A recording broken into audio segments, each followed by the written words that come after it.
ಇದು ಪ್ರಜಾಪ್ರಭುತ್ವ ಕಗ್ಗೊಲೆ ಅನ್ನೋದು ಎರಡು ಮಾತೇ ಇಲ್ಲ. ಅದು ಪ್ರೂವ್ ಆಗೋದು ಹೆಂಗೆ?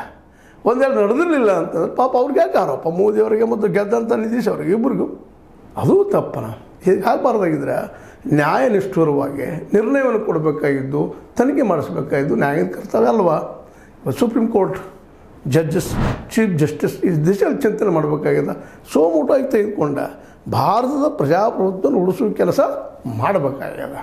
ಅದು ಅವ್ರ ಜವಾಬ್ದಾರಿ. ಹೌದು, ಸಂವಿಧಾನ ಉಳಿಸಬೇಕಾಗ್ಯದ. ಇಲ್ಲಾಂದ್ರೆ ಸಂವಿಧಾನ ಬದಲಾಯಿಸುವಂಥ ಮಾತು ಹಿಂದೆ ಕೇಳಿದ್ವಿ ನಾವು. ಅದು ಇವತ್ತು ಈ ರೂಪದಲ್ಲಿ ಬೇರೆ ಬೇರೆ ರೂಪದಲ್ಲಿ ಆಗುವಂಥ ಸಾಧ್ಯತೆಗಳು ಕಾಣ್ತಾ ಇದ್ದಾವೆ.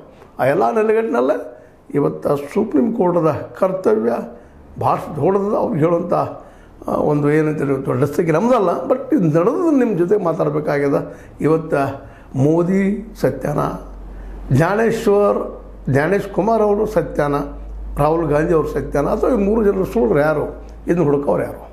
ಆ ದಿಶೆಯಲ್ಲೇ ನಮ್ಮ ನ್ಯಾಯ ಇದ್ದಿದ್ದು ತನಿಖೆ ಮಾಡೋಕೆ ಹಚ್ಚಲಿ.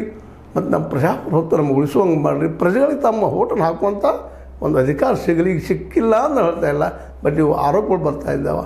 ಇವುಗಳೆಲ್ಲ ತನಿಖೆಯಾಗಿ ಸತ್ಯವನ್ನು ಹೊರಗೆ ಬರಲಿ. ಅದು ಸುಪ್ರೀಂ ಕೋರ್ಟ್ ಮಾಡಲಿಕ್ಕೆ ಸಾಧ್ಯದ ಮಾಡ್ಬೋದಾ ಸೋಮೋಟವಾಗಿ? ಇನ್ನು ಸುಪ್ರೀಂ ಕೋರ್ಟ್ ಇದಕ್ಕೆ ಉತ್ತರಿಸಬೇಕು ಅಂತ ಹೇಳ್ತಾ, ಇದು ನಿಮ್ಮ ಲೈಕ್ ಆಗಿರ್ಬೋದು. ಲೈಕ್ ಮಾಡಿ, ಶೇರ್ ಮಾಡಿ, ಕಮೆಂಟ್ ಮಾಡಿ, ಜೊತೆ ಸಬ್ಸ್ಕ್ರೈಬ್ ಮಾಡಿ. S60 ನ್ಯೂಸ್ ಅರ್ಥ ದೇಶ ಥರ ಸತ್ಯದ ಕೈಗೆ ವಂದನೆಗಳು.